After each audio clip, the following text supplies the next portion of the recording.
Le comité des ministres du Conseil de l'Europe est un peu l'organe de direction de l'organisation. Et la présidence de ce comité, donc, qui est tournante tous les 6 mois, et que la France va exercer de mai à novembre 2019, assure le pilotage politique de ce comité. L'organisation est confrontée à une crise qui rappelle celle que traversent d'autres institutions multilatérales, des difficultés liées en particulier au défaut de paiement de la Russie, qui depuis maintenant presque 2 ans ne paie plus sa contribution obligatoire pourtant au budget du Conseil de l'Europe. Donc il nous faut essayer de trouver une solution à cette crise.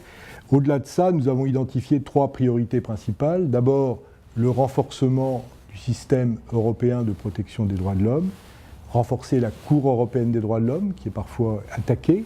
La deuxième priorité concerne ce qu'on appelle le vivre ensemble, c'est-à-dire l'égalité entre les femmes et les hommes, la lutte contre les violences faites aux femmes, la question du racisme et de l'intolérance.